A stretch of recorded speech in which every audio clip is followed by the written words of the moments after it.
ரீசெண்டாக மகாபலிபுரம் விசிட் பண்ணியிருந்தோம். அங்கே வந்து பார்த்தீங்கன்னா, இதுவரைக்கும் நான் பார்க்காத ஒரு பிளேஸ் இது மகாபலிபுரத்தில. ரீசெண்டாக ட்ரெண்ட் ஆகிட்டுருக்க க்ளோ கார்டனுக்கான ஆப்போசிட்டில் தான் இந்த லொக்கேஷன் இருக்குது.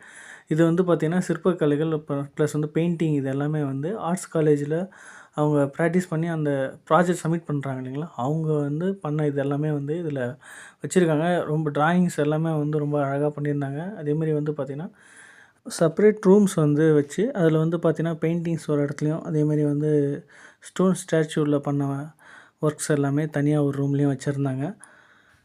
ஸ்டோன் ஸ்டாச்சு ஒர்க்லாம் வந்து பார்த்திங்கன்னா செம்மையாக இருந்துச்சு. அதுலேயும் வந்து பார்த்திங்கன்னா நிறைய வெரைட்டி, அதுவும் இந்த நெக்ஸ்ட் அதான் ஒன் பை ஒன்னாக ஒரு ரூமில் பார்த்திங்கன்னாவே இருக்கும். இதுவுமே வந்து நல்லா இருந்தது எல்லாமே.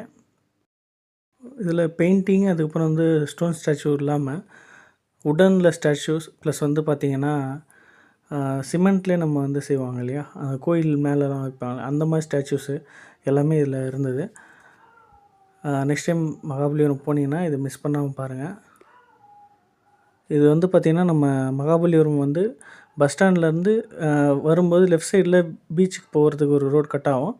அது லெஃப்ட்டு கட் பண்ணாமல் கொஞ்சம் ஸ்ட்ரெயிட் வந்தோன்னா உங்களுக்கு ரைட் சைடில் க்ளோ கார்டன் இருக்கும். அதுக்கு ஆப்போசிட் தான் இந்த லொக்கேஷன் இது. நெக்ஸ்ட் டைம் நீங்கள் மகாபலிபுரம் போனால் கண்டிப்பாக விசிட் பண்ணி பாருங்கள், மிஸ் பண்ணாதீங்க.